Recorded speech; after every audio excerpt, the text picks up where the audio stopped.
الله پاک هغه هر څه کولی شي چې انسان د هغه کارونو کولو نه محروم دی او شکر الحمدلله دا زموږ ستاسو ایمان هم دی. دوستانو د نن ورځې ویډیو ډېره زیاته مهمه ده ځکه چې نن موږ تاسو ته یو داسې ښکلی او ګلالي ځوان درښایو او د هغه باره کې معلومات درکوو چې د مخکې نه هغه جینۍ وه او اوس هلک شوی دی. واقعا چې دا د الله پاک کرشمه ده. په کوهاټ کې یو جینۍ چې میمونه نوم یو اوس ترې هلک جوړ شوی دی او په ځان محمد القمه نوم ایښی دی.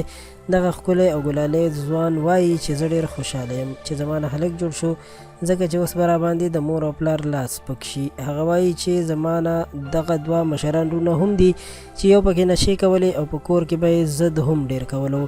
محمد القمه وایي چې ما به الله پاک ته سوالونه کول چې ته بادشاه ذات یې په ما باندې رحم وکړه او دا سوالونه به ما ډېر وخت نه کول. خو آخر الله پاک زما فریاد واورېدو. ما د مازدیګر لمانځه نه مخکې د لمانځه لپاره اودس کولو چې زه پوه شم چې زه هلک شوی یم نو بیا زما د خوشحالۍ څه حد نه و. هغه وایي چې ما به د جینکو سره مدرسه کې سبق ویلو خو اوس به دې نه پس هلکانو سره سبق وایم. د محمد القمه پلار چې نوم یې رنګین باچا دی هغه وایي چې زه ډېر خوشحاله یم چې زما څلورم زوی هم پیدا شو ځکه چې د دې نه مخکې درې ورونه او القمه چې مخکې نوم میمونه وه نو دې سره دوه خویندې وې خو اوس چې دا هم هلک شو نو یوه خور یې پاتې شوه او څلور ورونه شول. یادولو ده چې دا کورنۍ انتهایي ډېر غریبانان دي چې وس یې هم نه کېږي او سختو مشکلاتو سره ژوند تېروي. نو په خلکو هم غږ کوي که هر څوک دوی سره مرسته کول غواړئ نو دوی سره په دغه نمبر باندې رابطه کولی شئ او د خپل وس مطابق ورسره امداد وکړئ.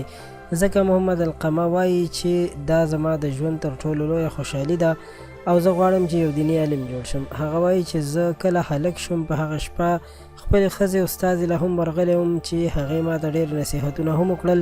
نو دوستانو واقعا چې دا یو ډېر عجیبه کار شوی دی او د الله پاک حکمت د دې کار نه ښه ښکاره معلومیږي. د پښتو پوسټ دا ویډیو همدومره وه. په آینده کې له نورو په زړه پورې ویډیوګانو نه ځان خبرولو لپاره پښتو پوسټ چینل سبسکرایب کړئ. ډېره مننه.